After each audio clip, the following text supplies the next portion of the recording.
জয় শ্রী শ্রী বাবা লোকনাথ ব্রহ্মচারীর জয়। আজ 10ই ভাদ্র মঙ্গলবার শ্রী শ্রী লোকনাথ বাবার শুভ আবির্ভাব দিবস। আজ আপামর বাংলার বহু স্থানে মহা সমারোহের সাথে পালন করা হচ্ছে বাবা লোকনাথ ব্রহ্মচারীর আবির্ভাব দিবস। আজকের দিনে বহু মানুষ বাবা লোকনাথ ব্রহ্মচারীর পুজো দিয়ে থাকেন। তাতে করে সংসারে সুখ সমৃদ্ধির ছোঁয়া লাগে এবং নানা প্রকার সমস্যা থেকে মুক্তি পাওয়া যায় বাবা লোকনাথের আশীর্বাদে।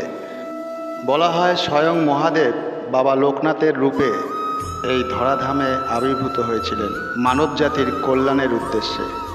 বহু মানুষ তার সংস্পর্শে এসে রোগ শোক তাপ থেকে মুক্তি পেয়েছিলেন এবং আজও পাচ্ছেন।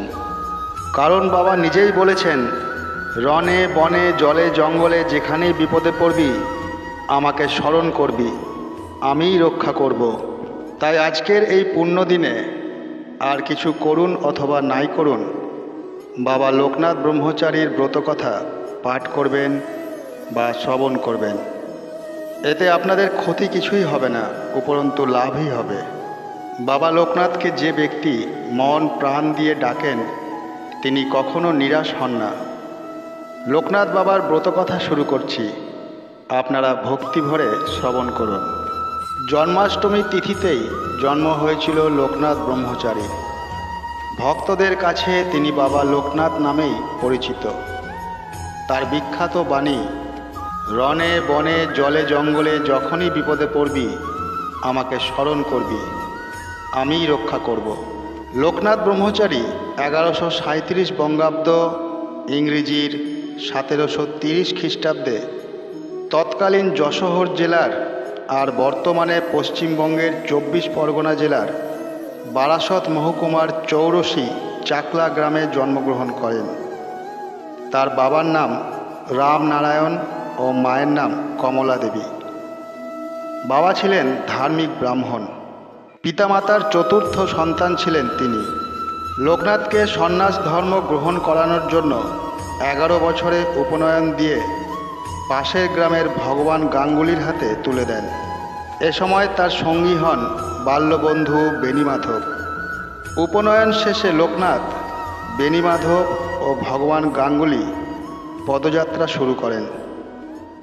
বিভিন্ন গ্রাম শহর নদ নদী জঙ্গল অতিক্রম করে প্রথমে কালীঘাটে এসে যোগ সাধনা শুরু করেন। এই রূপে গুরুর আদেশে বিভিন্ন স্থানে যোগ সাধনা ও ব্রত করে শেষ পর্যন্ত লোকনাথ ব্রহ্মজ্ঞান লাভ করেন। তারপর শুরু হয় দেশ ভ্রমণ। প্রথমে হিমালয় থেকে কাবুল দেশে আসেন। সেখানে মোল্লা সাদি নামে এক মুসলমানের সঙ্গে কোরআন বেদ সহ বিভিন্ন শাস্ত্র নিয়ে আলোচনা করে ইসলাম ধর্মের তত্ত্বজ্ঞান লাভ করেন। এবার গুরুকে বাদ দিয়ে তারা দুজনে পদযাত্রায় আবার দেশ ভ্রমণ শুরু করেন। প্রথমে আফগানিস্তান, পারস্য, আরব, মক্কা মদিনা, মক্কেশ্বর তীর্থস্থান, তুরস্ক, Italy, Greece, Switzerland, France, Europe সহ বিভিন্ন দেশ ভ্রমণ করে দেশে ফিরে আসেন এবং পরে দেশের ভিতর হরিদ্বার, হিমালয় তীর্থ, বদ্রীনাথ, সুমেরু পর্বত, কাশীধাম ও কাবুল পরিদর্শন করেন।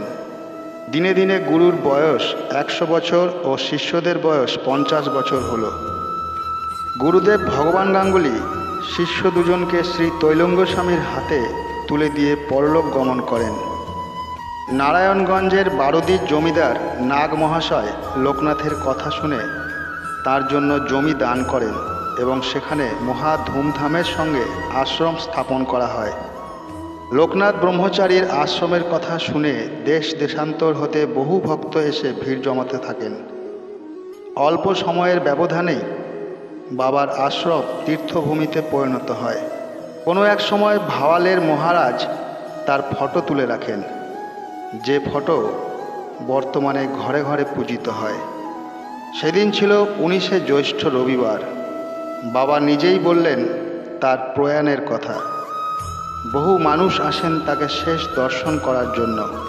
কথিত আছে এক সময় লোকনাথ মহাযোগে বসেন।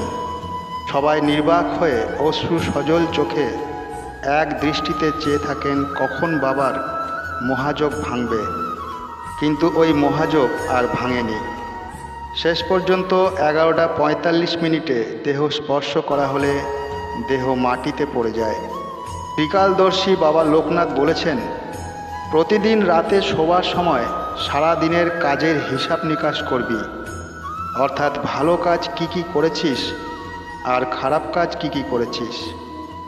যে সকল কাজ খারাপ বলে বিবেচনা করলি সে সকল কাজ আর যাতে না করতে হয় সেদিকে খেয়াল রাখবি। আবার তিনি বলেছেন, সূর্য উঠলে যেমন আঁধার পালিয়ে যায়, গৃহস্থের ঘুম ভেঙে গেলে যেমন চোর পালিয়ে যায়, ঠিক তেমনি বারবার বিচার করলে খারাপ কাজ করবার প্রবৃত্তিও পালিয়ে যায়। এই রকম বহু মূল্যবান বাণী বাবা লোকনাথ মানব জাতির উদ্দেশ্যে বলে গেছেন। যদি তা সঠিকভাবে পালন করা হয় তাহলে জীবনে দুঃখ কষ্ট বা দারিদ্রতা বলে কিছুই থাকবে না। অথ লোকনাথ ব্রহ্মচারীর ব্রত মাহাত্ম্য সমাপ্ত। আশা করি এই ব্রত কথাটি আপনাদের ভালো লেগেছে। আর যদি ভালো লেগে থাকে তাহলে একটি লাইক করে দেবেন এবং কমেন্ট বক্সে জয় বাবা লোকনাথ লিখতে ভুলবেন না, আর আপনজনদের মধ্যে শেয়ার করে দেবেন। এই ধরনের ভিডিও আগামী দিনেও পাওয়ার জন্য চ্যানেলটিকে সাবস্ক্রাইব করে পাশে থাকা বেল আইকনটিকে প্রেস করে দেবেন। সবাই সুস্থ থাকবেন, ভালো থাকবেন। ধন্যবাদ।